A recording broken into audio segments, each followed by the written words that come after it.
श्रेयान् स्वधर्मो विगुणः परधर्मात् स्वनुष्ठितात् स्वधर्मे निधनं श्रेयः परधर्मो भयावहः।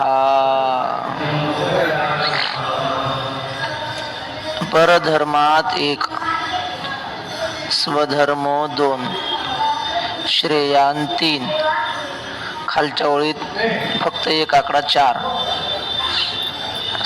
ओळीला स्वधर्मेला 4 आकडा खालच्या ओळीत. परधर्मात स्वनुष्ठितात स्वधर्म हा विगुण हा श्रेयान, म्हणजे दुसऱ्याचा धर्म दिसायला आचरण करायला सोपा वाटत असला तरी सुद्धा स्वधर्म हा विगुण हा, आणि स्वतःचा धर्म आचरण करायला कठीण वाटत असला तरी सुद्धा श्रेयान स्वधर्म हा, म्हणजे आपला धर्मच श्रेष्ठ असतो. स्वधर्मी निधनम श्रेय हा, आपल्या धर्माचं आचरण करता करता मेलेलं चांगलं. पण परधर्मो भयावह हा, परधर्म हा आपल्याला नरकाची प्राप्ती करून देणारा असतो, अकीर्ती प्राप्त करून देणारा असतो, म्हणून तो भीतीदायक आहे, असा श्लोकाचा सरळ अर्थ आहे. धर्म या शब्दाचे अनेक अर्थ होतात. धर्माचा अर्थ होतो पुण्य, धर्म या शब्दाचा अर्थ होतो स्वतःचं कर्तव्य. इथं आपल्याला प्रामुख्याने धर्म शब्दाचा अर्थ कर्तव्य असाच घ्यावा लागेल. धर्म या शब्दाचा अर्थ होतो पंथ. तुम्ही इकडे या ना काका, लय लांब बसले. बर, पंथ म्हणजे रिलिजन्स ज्याला इंग्रजीत म्हणतात ना, हिंदू, मुसलमान, ख्रिश्चन, बौद्ध, हे असाही अर्थ होतो.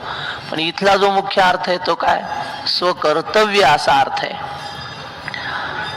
तो अर्थ घेतला तरी चालेल. सगळे धर्म सारखेच असतात असं लोक म्हणतात ना. संत श्री गुलाबराव महाराजांना एका जणाने विचारलं, तो म्हणला, महाराज तुम्ही नेहमी सांगता सगळे धर्म सारखेच असतात, मग मी हिंदू धर्म सोडून दुसऱ्या धर्मात जाऊ का म्हणे. महाराज म्हणले, असं कशाला करता. अहो तुम्हीच सांगता की म्हणे सगळे धर्म सारखेच असतात, मग आपला धर्म सोडून दुसऱ्या धर्मात जाऊ का. महाराज त्याला काय म्हणले ऐका, अत्यंत मार्मिक उत्तर दिलं महाराजांनी. महाराज म्हणले, सगळे धर्म सारखेच आहेत ना, हे तुला मान्य आहे ना. हो, मग आपलाच धर्म का सोडायचा म्हणले. सगळे धर्म सारखेच आहेत ना, मग आपलाच देवानं जो दिला तो का सोडायचा, तो सोडू नये. प्रज्ञाचक्षु ज्ञानेश कन्या गुलाबराव महाराज, त्यांचं साधुबोध म्हणून एक ग्रंथ आहे, फार सुंदर आहे. त्या ग्रंथामध्ये प्रश्न उत्तर असं आहे. तेव्हा आपला स्वतःचा धर्म कसाही जरी असला तरी तो श्रेष्ठ आहे. आता माऊलींची ओवी, अगा स्वधर्मो हा आपुला, जरी का कठीण झाला तरी हाची अनुष्ठीला भला देखै. आपला स्वतःचा स्वधर्म, आपलं कर्तव्य, आपल्या वाट्याला देवानं जे आले भागा ते करीतो. तुकाराम महाराज म्हणतात ना, जे आपल्या वाट्याला देवाने काम दिलं ते किती कठीण असो तरी हाची अनुष्ठीला भला देखै. आपल्या भाग्याने महिना वारकरी आले तिथं आपल्या ऐकायला. ठाणेकर महाराज आहेत, आमचे समोर बसलेले महाराज आहेत. तेव्हा हे पायी चालतात रस्त्याने. मग रस्त्याने पायी चालणं सोपं नाही आजकाल, वाहनं. कितीतरी वारकरी रस्त्यानेच वारले. शास्त्री बुवा असतील, आणखी बरेच टक्कर लागून मागून येतात, वाहनं टक्कर देतात. पेलेले असल्यावर काय करणार. रस्त्याने चालायचं सोपं आहे का या काळात, नाही. मग चालणं अवघड आहे. काही काही प्रेमळ असतात रस्त्याने चालणारे, वारकऱ्याच्या आवडीचे लोक असतात. वाहनं चालवून ते थांबवतात वाहन, म्हणतात बाबा बसा गाडीवर, आम्ही तुम्हाला नेऊन सोडतो पुढं. आमचे वैकुंठवासी नामदेव बाबा, त्यांना लोक म्हणायचे चला बाबा गाडीवर बसा. ते म्हणायचे नाही रे, मला चक्कर येते म्हणायची गाडीवर बसले. मला चक्कर येते, काहीतरी सांगायचं, पण गाडीवर बसायचं नाही. पायी चालणं हा आमचा स्वधर्म आहे वारकऱ्याचा. मग तो अवघड जरी असला तरी आम्ही वाट सोडणार नाही. नसंडावी वाट. ज्याला कल्याण करायचंय त्यांनी आपला स्वधर्म सोडायचा. मग तो कठीण असेल असे नका. स्वधर्म आपुला जरी का कठीण झाला. आळंदीला विद्यार्थी येतात ना, सुरुवातीला प्रत्येकाला वाटतं मृदंग शिकावं, मृदंग शिकावं वाटतं. प्रत्येक जण आला की थोडा तरी मृदंग शिकलेलाच असतो. आळंदीला राहिलेला कोणी असो विद्यार्थी, त्याचे थोडे 10-5 बोल झालेलेच असतात. सुरुवातीला शिकतंय माणूस थोडा. काय वाटतंय, अभ्यास करायला म्हणजे लय डोक्याला ताण वाटतो. पखवाजाचं बरं आहे, डोक्याला ताण नाही, हातालाच ताण आहे जरासा. मग पखवाज घेतात. मग ते पखवाज बी काय सोपा नाही. बोल चौपट बसवायला काय एकदा एका दिवसात बसतंय का? रात्र प्रॅक्टिस करावं लागते.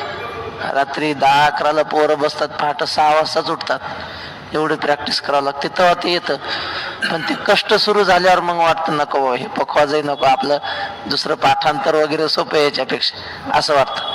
पण मग आपल्याला एक गोष्ट जर चांगली शिकायची असेल तर किती कष्टप्रद असली तरी ती सोडता कामा नये. असं धर्म आपुला जरी का कठीण झाला तरी हाच अनुष्ठीला बला देखाय. हाच आपला कल्याणाला कारण ठरणार आहे. एरू आचारू जो परावा तो देखता कीर बरवा, परी आचरतेने आचरावा आपुलाची. लोकांचा धर्म, लोकांचा आचार सोपा दिसतो आचरण करायला, पण आचरतेने आचरावा आपुलाची. आचरण करणाऱ्याने आपलाच आचरण करावा. लोक म्हणतात बघा ना, तुमच्या संप्रदायात किती नियम आहेत. माळ घालायची, तुळशीची माळ पाहिजेच गळ्यात, आणि पुन्हा गंध लावायचा, काही मनाला आवडेल ते खायचं नाही, पुन्हा दरवर्षी पंढरपूरला जायचं. आमच्या महाराजाचं बघा म्हणले, काही खाल्लं तर चालतंय आमच्या संप्रदायात, फक्त गीता वाचायची. संप्रदायाचं नाव नाही सांगत तुम्हाला. काही खाल्लं तर चालतंय, फक्त गीता वाचायची. काही पिलं तर चालतंय. आमचा सोपा का तुमचा सोपा? आमचा सोपा ना. काही मनाला वाटेल ते खायचं प्यायचं, आणि देव तर भेटतोय दोघाला बी. कोण सांगितलं देव भेटतंय म्हणून? साधू संतांनी सांगितलं ना मांसाहार करू नये. साधू संतांचं ऐकायचं नाही, मनाने संप्रदाय काढतात. लोकांना ते सोपं वाटतं तिकडं जातात. पण माऊली म्हणतात त्याच्या सोपेपणावर जाऊ नका, तो कल्याण करून देणारा नाही. जे कल्याण करून देणारा असतं ती गोष्ट सहजासहजी सोपी नसते महाराज, ते कठीणच असते. पोट भरावं वाटत असेल तर स्वयंपाकाचं दुःख सहन करावंच लागतं. ज्ञानेश्वर महाराज म्हणतात भोजन सुख महाग पाक करिता. भोजनाचं सुख घ्यायचंय ना, मग स्वयंपाकाचे कष्ट सहन करावंच लागेल, धूर डोळ्यात जावंच लागेल, कणिक मळावंच लागेल. तसं कल्याण करून घ्यायचं असेल, देव प्राप्त करून घ्यायचं असेल तर स्वधर्माचं आचरण कठीण असलं तरी ते करावंच लागेल. आता माऊली दृष्टांत देतात आपल्याला. सांगे शूद्र घरी आघवी, पक्वान्ने आहाती बरवी, ती द्विजे केवी सेवावी दुर्बळू जरी जाहला. सांगा, एखादा ब्राह्मण आहे, ब्राह्मणाचा धर्म काय असतो? ब्राह्मणाचा धर्म असतो की त्याने आपल्या स्वधर्माचं आचरण करताना, जीवन जगत असताना लोकाच्या घरचं काही खायचं नाही, इतरांच्या घरचं. म्हणजे आपण किती सन्मान दिला ब्राह्मणाला, शिदा नेऊन देऊ शकतो आपण. आपल्या हातचं खातो का ब्राह्मण? म्हणजे इतर वर्णीयांच्या हातचं ब्राह्मणाने खाऊ नये असा नियम आहे. असे कितीतरी महात्मे होऊन गेले आपल्या संप्रदायात की त्यांनी लोकाच्या हातचं काहीच खाल्लं नाही. ब्राह्मण नाही, आता रामकृष्ण भाऊ ब्राह्मण नव्हते महाराज, पण त्यांनी आयुष्यभर कुणाच्या हातचं खाल्लं नाही. रामकृष्ण भाऊ येडशीकर ते वारीला निघाले ना घरून, महिना आपली पंढरपूरची आषाढी वारी, वारीच्या आधी महिनाभर रोज चपात्या करायच्या भरपूर. त्या चपात्या वाळवायच्या, वाळल्या की त्याचं कुटायच्या अशा, आणि त्याचं ते चपात्याचं पीठ घेऊन यायचं. चपात्या वाळलेल्या कुठून आणायच्या, हे एवढं गठोडं घेऊन यायचं. आणि सोहळ्यात चालताना दुपारी आपलं काढायचं, एवढं त्याच्यातला तो कूट काढायचा, त्यात शेंगदाण्याची चटणी टाकायची, पाणी टाकून तेच खायचं. पंगत नाही काही नाही वारीच्या वाटेनं. हा ते बाबा एक आता देवकरांच्या फळावर हरिभाऊ महाराज शिंदे म्हणून आहेत, हातानच करून खातात महाराज. कुठेही कीर्तनाला जाऊ. आमच्या मराठवाड्यामध्ये मोतीराम महाराज होऊन गेले. हा, मोतीराम महाराज आहे, हातानच करून खायचे. आणि आता प्रत्येक शिवधाराम राऊत बाबा हातानच करून खातात. कोणाच्या हातचं खात नाहीत. कोणी किती पकवान आणा, नाही तर काय आणा. भामचंद्र डोंगरावर विश्वनाथ बाबा, तुम्ही जी माणसं हातानं करून खातात ते साधे राहिलेच नाही. ते संप्रदायात उच्च लेवल पर्यंत गेले, उच्च दर्जा त्यांचा झाला. कशासाठी सांगत होतो? हे खाण्याचा नियम पाळणं फार महत्वाचं आहे. आणि ते ब्राह्मणासाठी असतोच असतो. ब्राह्मणाने कुठेही खायचं नाही. एखाद्या हॉटेलवर त्यांचा म्हणले या हॉटेलचा वडापाव लय प्रसिद्ध आहे, आमच्या इथला वडापाव. आणि खाता का काका? काकांनी खाल्लं तर ते काका ब्राह्मणच नाहीत. मग नुसते नावाचे थोडेच ब्राह्मण असतात. नियम पाळावा लागतो महाराज. काशीचे गुरुजी आहेत गणेश्वर शास्त्री द्रविड, त्यांचा नियम आहे संध्या केल्याशिवाय जेवायचं नाही. त्यांची संध्या म्हणजे काय 10 मिनिटाची नाही, 2.5-3 तासाची संध्या आहे. कधी कधी प्रवासात संध्या होत नाही. पोहोचायलाच 12 वाजतात त्या घरी मुक्कामाच्या ठिकाणी. तिथून पुढे संध्या सुरू होते आणि त्याच्यानंतर ते जेवणार. तुका म्हणे नेम प्राणा सवसाठी, तरीच या गोष्टी विठोबासी. जेवत नाहीत महाराज. तेव्हा ब्राह्मणाने सामान्य व्यक्तीच्या घरी, इतर वर्णीयाच्या घरी निर्माण झालेलं अन्न कितीही सुंदर असो, ब्राह्मणाला खूप भूक लागली आणि पंचपक्वान्न केलेले आहेत, पण इतर वर्णीयांच्या घरी केलेले आहेत, मग त्याने खाऊ नये. ब्राह्मणाने प्राण गेला तरी खाऊ नये. तसं ज्ञानेश्वर महाराज म्हणतात, दुर्बळू जरी झाला म्हणजे काय, किती भूक लागली तरी खाऊ नये. काही कडक ब्राह्मण असतात की नाही, ते ब्राह्मणाच्या घरचे खात नाहीत, फक्त आपल्या हातचंच खातात. श्री गुरु तुंतुने महाराजांनी सांगितलं, त्या शास्त्रींचं मला नाव आठवणार नाही. ते म्हणले आमचे गुरुजी होते सोलापूरला आणि ते ब्राह्मण होते गुरुजी. त्यांच्यासोबत आम्ही पैठणला कार्यक्रमाला गेलो होतो. म्हणले कार्यक्रम ब्राह्मण मंडळींचाच होता. ब्राह्मणांसाठी व्यवस्थित जेवणाची सोय केली होती. पण हे आमचे शास्त्री महाराज म्हणले मी यांच्या पंक्तीला जेवत नाही. म्हणले हे ब्राह्मण आहेत पण भ्रष्ट ब्राह्मण आहेत. म्हणले मी माझ्या हातानं करून खात असतो. म्हणले ब्राह्मणाच्या हातचं खात नाहीत काही काही लोक, आपल्या हातानेच. आपुले केले आपण खाय, तुका वंदी त्याच्या. सोपं का हे हातानं करून खायचं. लोक बासुंदी जिलेबी खातात पंक्तीला आणि आपण हातानं करून खायची. भाकर बरं वाटतं का? ते जिबीला बरं वाटतं का? नाही, कठीण आहे. पण तसं वागणं माणसाचं जीवनाचं कल्याण करणार आहे. म्हणून माऊली म्हणतात त्याने तसं खावं. हे अनुचित कैसे ने कीजे, अग्राह्य केवी इच्छिजे, अथवा इच्छिले ही पावेजे विचारी पा. हे अनुचित कसं करावं त्याने? ब्राह्मणाने करू नये. अग्राह्य केवी इच्छिजे, शास्त्राने जी गोष्ट निषिद्ध म्हणून सांगितली, स्वीकार करू नये म्हणून सांगितली, ते कशी काय स्वीकारावी? आपण स्वीकारू नये. अथवा इच्छिले ही पावेजे विचारी पा. प्राप्त झाले एखादी म्हणजे न सेवन करण्याची गोष्ट जी आपण घेऊ नये, तिला स्पर्श करू नये, ती गोष्ट मिळाली तर मग आपण स्वतःहून जरी ती आली तरी तिचा स्वीकार करू नये. वैकुंठवासी रंगनाथ गुरुजी परभणीकर असं म्हणायचे. इकडं पहा माऊली, रंगनाथ गुरुजी परभणीकर म्हणायचे, फार महत्वाचं वाक्य. गुरुजी म्हणायचे आपल्याला भूक लागली तर अन्न मागून घ्यावं. मला भूक लागली बाबा, काहीतरी द्या. आपल्या अंगावरचा कपडा फाटला तर कोणाला मागू नये, कोणी दिला तर घ्यावा म्हणले. आणि शेवटी म्हणायचे पैसा कोणी दिला तरी घेऊ नये, असं गुरुजींचं वाक्य होतं बा. कोणी दिला तरी घेऊ नये, कारण पैसा हा चांगला नाही. लोकाचा पैसा आला की तो आपल्याला दुर्बुद्धी सुचवणार म्हणजे सुचवणार. हस्तम दग्धम परिग्रहात म्हणजे कलियुगात कोणाला कोणाचा शाप लागत नाही. कुणी शाप देऊ कोणाला लागत नाही. का म्हणले जिव्हा दग्धम परान्नेन, सगळ्याच्या जिभी जळून गेलेल्या आहेत. कशाने? परान्नाने. लोकांचं अन्न खाऊन जिभी जळून गेल्या. आणि हात लोकांचं दान घेऊन हातातली शक्ती गेली सगळी. जुन्या काळात नुसतं जा तुझं वाटोळ होईन म्हणलं वाटोळच व्हायचं. कारण त्या हातामध्ये शक्ती होती, त्या वाणीमध्ये शक्ती होती. आता काय राहिलं नाही. जिव्हा दग्धम परान्नेन हस्तौ दग्धौ परिग्रहात. म्हणून जे शास्त्राने घेऊ नये असं सांगितलं ते स्वतःहून जरी प्राप्त झालं तरी घेऊ नये.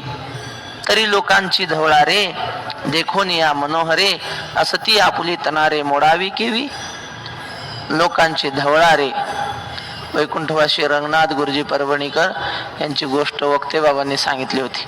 म्हणले गुरुजी एकदा तिकडं कोल्हापूर भागामध्ये काही कीर्तनाच्या निमित्ताने गेले. आता जुना काळ म्हणजे कीर्तनाच्या आधी 1-2 दिवस जावं लागायचं, कारण निश्चित तिथी कधी मागं पुढं होते, काय होते, वाहनाची सोय होत नाही. 1 दिवस आधीच गेले गुरुजी. नेमकं त्या गावाला न जाता अलीकडं त्यांच्या एका शिष्याचं गाव होतं, त्या गावात उतरले आणि शिष्याच्या घरी गेले तर तो माणूस घरी नव्हता, बाई एकटीच होती. म्हणले कुठे गेले मालक? येतील म्हणले. थोड्या वेळानं बसायला टाकलं, बसले गुरुजी. आणि थोड्या वेळानं तो घरमालक आला. पण कसा आला? असा मोराचा टोप घातलेला त्याने, काखात जोळी अडकवलेली, गळ्यात भंडाऱ्याची पिशवी, देवीचा फोटो, कवड्याच्या माळा, असा अवतारात तो आला. गुरुजीकडे 12 वर्ष वेदांत शिकलेला माणूस. गुरुजीनं पाहिलं ते अवतार आणि गुरुजी तापले त्याच्यावर. गुरुजी म्हणले, गड्या माझ्याकडे 12 वर्ष वेदांत शिकला, तू चांगला कीर्तनकार आहेस आणि हे काय सोंग मिरवायलास? म्हणले, भंडारा काय घेतला गळ्यात आणि जोळी काय घातली, कवड्याच्या माळान टोप घातला. वासुदेव त्यानं ते काढून ठेवलं अंगावरचं आणि गुरुजीच्या पायावर साष्टांग दंडवत घातला आणि त्याच्या डोळ्यात पाणी आलं महाराज. ते म्हणले, गुरुजी मी कीर्तनकार आहे, मला मान्य आहे, पण तुम्ही मला सांगितलंय 10 वेळा शिकवताना की कीर्तन करावं पण कीर्तनाचा पैसा घेऊ नये. मी कीर्तन करतो गुरुजी, पण तुमचा शब्द पाळलाय. म्हणले, अजून कीर्तनाचा रुपया घेतला नाही आणि ही माझ्या वाडवडिलांची परंपरा आहे वासुदेवाची, ते मी सांभाळतो. म्हणले, याच्यावर माझा उदरनिर्वाह होतो.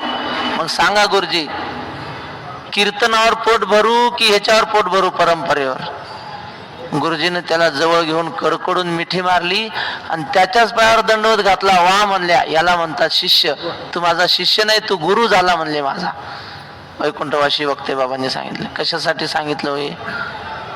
आपल्याला शास्त्राने अग्राह्य म्हणून जी गोष्ट सांगितली ती स्वतःहून आली तरी तिचा स्वीकार करू नये. तरी लोकांची धवळारे देखोनिया मनोहरे असती आपुली तनारे मोडावी केवी. लोकांच्या 3-3, 4-4 मजली इमारती असतात.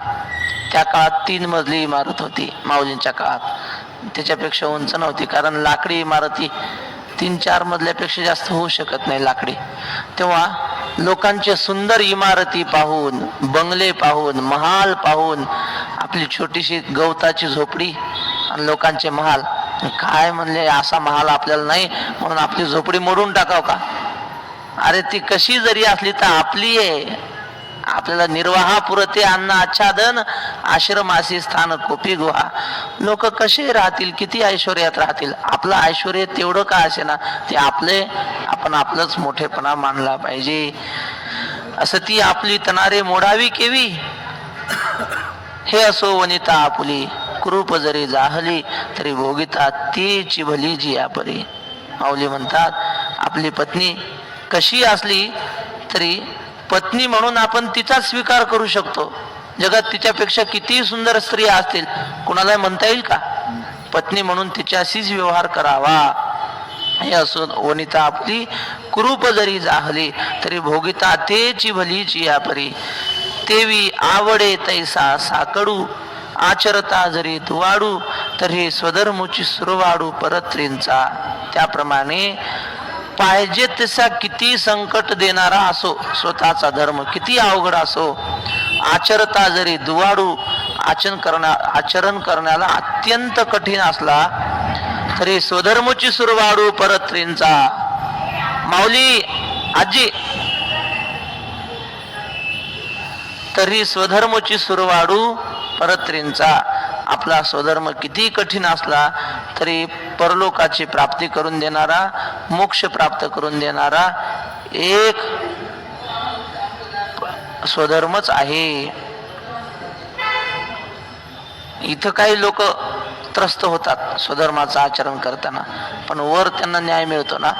हे सावरकर, भगतसिंग, राजगुरू ही लोक होती ना, ह्यांना न्यायालयाने फाशीची शिक्षा सुनावली. आता ह्यांचा गुन्हा होता का हो फाशी देण्यासारखा? उलट ह्यांचा पराक्रम होता, यांचा सत्कार झाला पाहिजे. देशासाठी एवढं केलं, त्यांना फाशीची शिक्षा झाली. पण हे जाता जाता म्हणले आम्हाला या लोकात न्याय मिळाला नाही, पण वरच्या न्यायालयात आम्हाला न्याय मिळणार. तर देव तर आम्हाला न्याय देईल ना. तसं ज्ञानेश्वर महाराज म्हणतात या लोकात त्रास होईल. स्वधर्माचं आचरण करताना खूप त्रास होतो. चांगलं वागणाऱ्या माणसाला त्रास होणारच. इथं न्याय मिळत नाही, वर न्याय मिळाल्याशिवाय राहत नाही. स्वधर्माची सुरवाडू परत्रींचा, परत्र म्हणजे परलोक. हा गा साखर आणि दूध हे गौल्य कीर प्रसिद्ध, परी कृमिदोषी विरुद्ध घेपे केवी. साखर आणि दूध हे गौल्य कीर प्रसिद्ध. दूध साखर किती गोड असते, किती सगळ्यांना आवडते की नाही. पाहे पा दूध पवित्र आणि गोड, सगळ्या जगाला माहिती आहे साखर दूध घेतलं पाहिजे. पण एखाद्या माणसाला जर कुठला आजार लिहिलाय माऊल्यांनी, कृमिदोष, कृमिदोष म्हणजे पोटात जंत झालेले असले तर त्यानं घ्यावा का साखर दूध? घेऊ नये त्याने, त्याच्यासाठी ते वाईट आहे.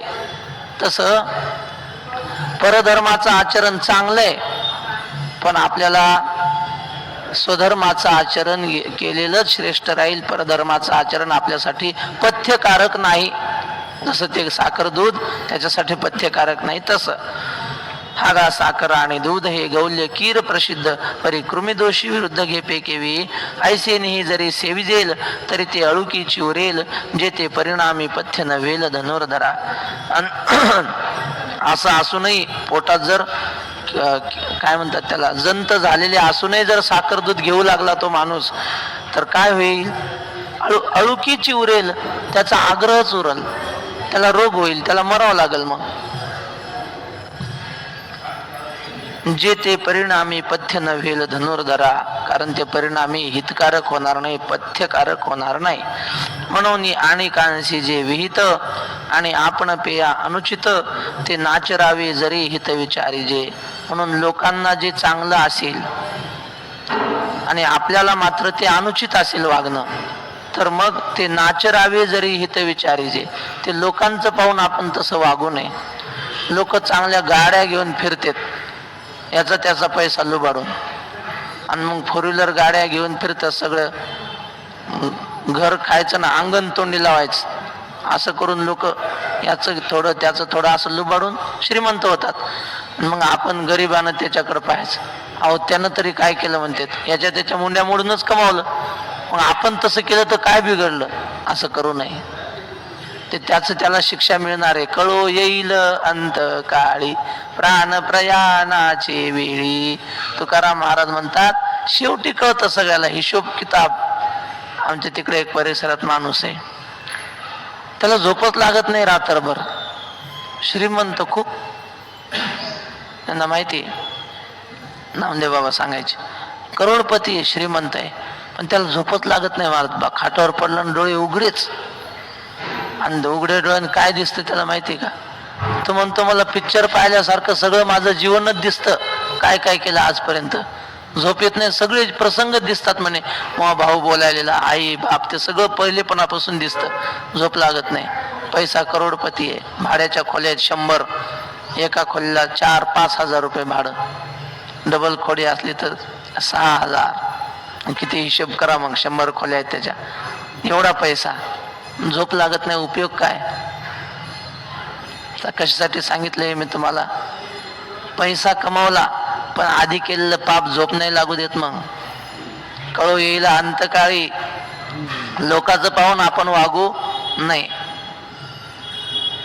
म्हणून अनेकांशी जे विहित आणि आपण पेया अनुचित. जरा कठोर बोलतो मी हा. लोकाला ते चांगलंय पण आपल्याला ते चांगलं नाही, अशी गोष्ट करू नये. विद्यार्थी अभ्यास करणारा, ज्ञानेश्वरी पाठ करतो म्हणा किंवा काही असा शिकणारा आता नवीन आलेला, आणि त्याने पाहिलं काही लोक नर्मदा परिक्रमेला निघाले. नर्मदा परिक्रमा चांगली की वाईट हो, केली पाहिजे की नाही? साधन आहे, पण विद्यार्थ्यासाठी ज्याने आता ज्ञानेश्वरी पाठ करायला घेतली, जो संस्थेत बसला, व्याकरण सुरू झालं, त्याच्यासाठी नर्मदा परिक्रमा चांगली की वाईट? त्याच्यासाठी वाईटच आहे ती. तिकडे गेला की अभ्यास राहिला. नर्मदा परिक्रमा चांगली आहे, पण कुणासाठी? ज्याची त्याची भूमिका आहे. आता आणखी पुढचा पाऊल तुम्हाला आवडणार नाही.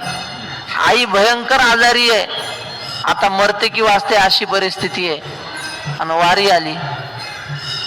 सख्खी आई आजारी आहे, काय करावं?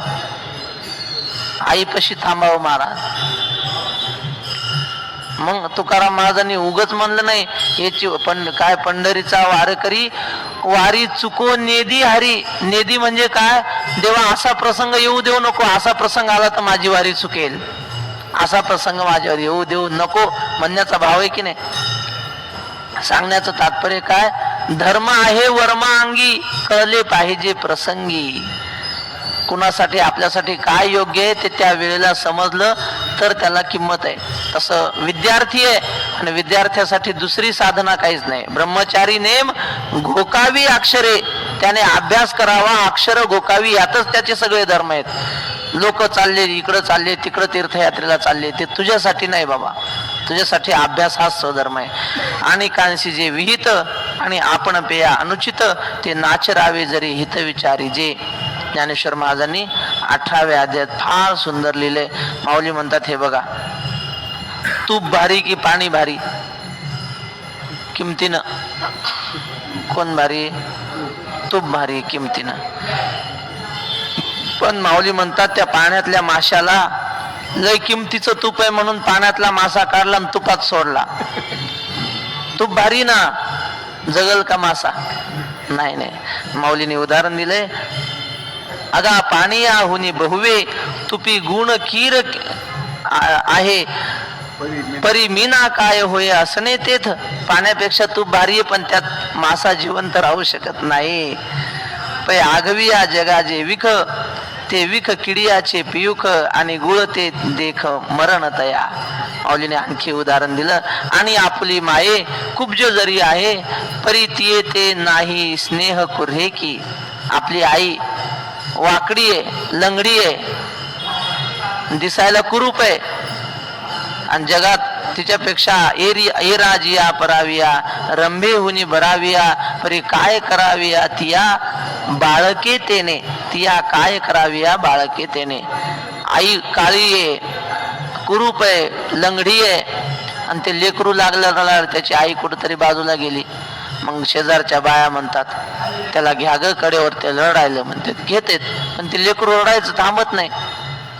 आता या बाकीच्या बाया त्याच्या आईपेक्षा सुंदर असतात, पण ते लेकरू त्याच्यापाशी गेल्यावर थांबत नाही रडायचं. त्याची कशी बी असो, त्याची आई त्याला पाहिजे.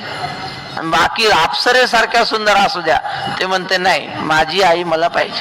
तसं ज्ञानेश्वर महाराज म्हणतात, बाकी धर्म किती चांगले असो, इतर धर्म आपला कसाही असो, दुःखदायक का असना, पण आपला तो आपला धर्म म्हणजे आपली आई आहे. ती तिला कसं काय विसरायचं महाराज? माऊली तर आपल्या धर्माचं आचरण सोडू नये. या स्वधर्माते अनुष्ठिता, वेचू होईल जीविता, तरी निकावर उभयता दिसत असे. या स्वधर्माचं आचरण करत असताना मरणाचा प्रसंग जरी आला तरी तो प्रसंग चांगला, आपल्याला कल्याणच करून देणारा आहे. उभयता दिसत असे. उभयता म्हणजे या लोकातही कल्याण करणार आहे आणि परलोकातही कल्याण करणार आहे. प्रभू रामचंद्रचं आणि रावणाचं युद्ध झालं होतं. किती घनघोर युद्ध झालं होतं, म्हणले उपमास नाही त्या युद्धाला. गगनम गगनाकारम सागरम सागरोपमा, राम रावण योर युद्धम, राम रावण यो समाहा. आकाश किती मोठं आहे, काय उपमा देऊन सांगता येईल का?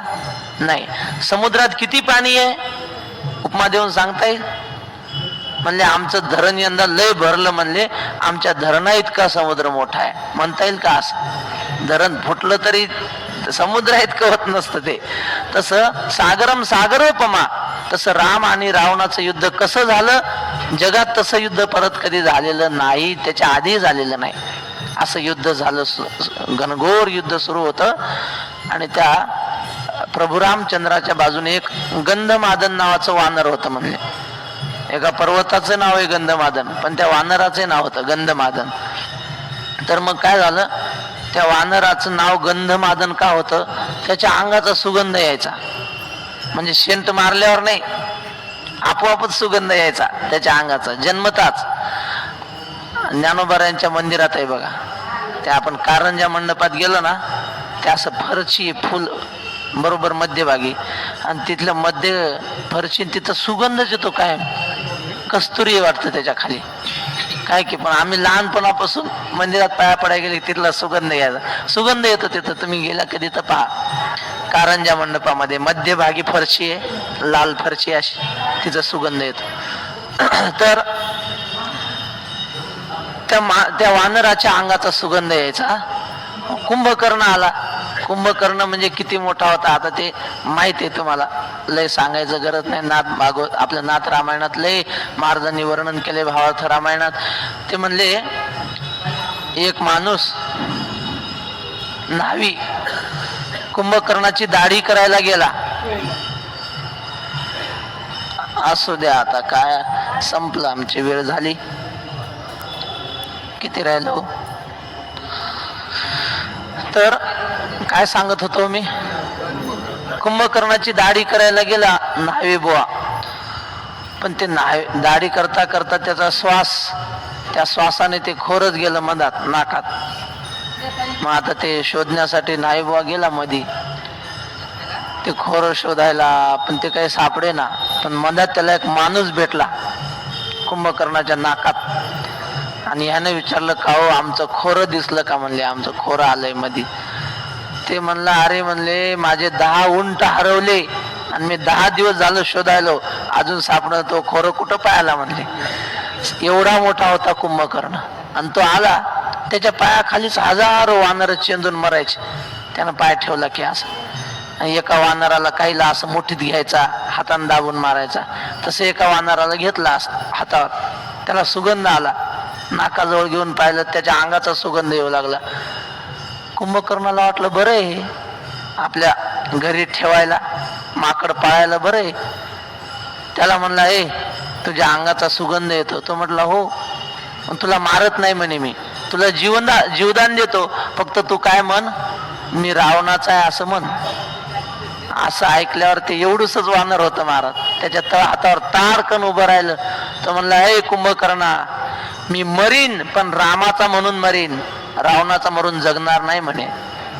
स्वधर्मी निधनम श्रेया परधर्मो भयावहा. छत्रपती संभाजी महाराज, गुरु गोविंद सिंगांची 2 मुलं धर्मासाठी मेली ही लोक, पण धर्म सोडला नाही. अशा प्रकारे माऊली सांगतात, या स्वधर्माते अनुष्ठिता वेचू होईल जीविता. म्हणजे मरणाचा प्रसंग आला तोही निकावर उभयता दिसत असे. तो सुद्धा निकावर म्हणजे तो एक प्रकारचा आशीर्वादच आहे आपल्याला. वर म्हणजे श्रेष्ठ, आणि उभयता स्वधर्माचं आचरण केलं की जगामध्ये कीर्ती होते. आज आपण या सगळ्या महापुरुषांची नावं घेतो का, ते स्वधर्मानं वागले म्हणून.